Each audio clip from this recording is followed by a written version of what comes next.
So the most important issue right now is the question of trust. We cannot trust Americans at all. So everything should be exact. Everything should be defined very clearly before we can conclude a deal. ইরানের পররাষ্ট্রমন্ত্রী আব্বাস আরাকজি বলেছেন, দুই দেশের চলমান আলোচনা মূলত বিশ্বাস সংকটে ভুগছে।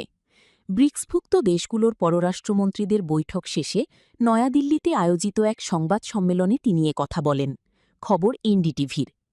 তিনি বলেন, যুক্তরাষ্ট্রকে বিশ্বাস না করার সব কারণই ইরানের আছে, কিন্তু আমাদের বিশ্বাস করার যথেষ্ট কারণ আমেরিকানদের রয়েছে।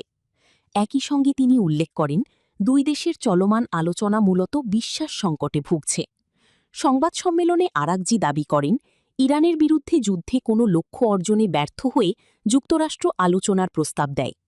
তিনি বলেন, আমরা আমেরিকানদের বিশ্বাস করি না। এটি যে কোনো কূটনৈতিক প্রচেষ্টার পথে সবচেয়ে বড় বাধা। ইরানের পররাষ্ট্রমন্ত্রী আরও বলেন, উত্তেজনা ও বৈরিতার মধ্যেও বর্তমানে একটি নড়বড়ে যুদ্ধবিরতি কার্যকর রয়েছে, কারণ ইরান কূটনীতিকে একটি সুযোগ দিতে চায়। তার মতে, ইরান সংক্রান্ত কোনো সমস্যারই সামরিক সমাধান নেই। আরাকজি বলেন, তারা বারবার আমাদের পরীক্ষা করেছে। আমরা কখনো চাপ বা হুমকির কাছে মাথা নত করিনি। নিষেধাজ্ঞার বিরুদ্ধেও আমরা প্রতিরোধ গড়ে তুলেছি। ইরানের জনগণ শুধু সম্মানের ভাষারই জবাব দেয়। মধ্যপ্রাচ্যে শান্তি প্রতিষ্ঠায় ভারতের ভূমিকা প্রসঙ্গে তিনি বলেন, এক্ষেত্রে নয়াদিল্লি আরও বড় ভূমিকা রাখতে পারে। তার ভাষায়, ভারতের যে কোনো গঠনমূলক ভূমিকাকেই আমরা স্বাগত জানাব।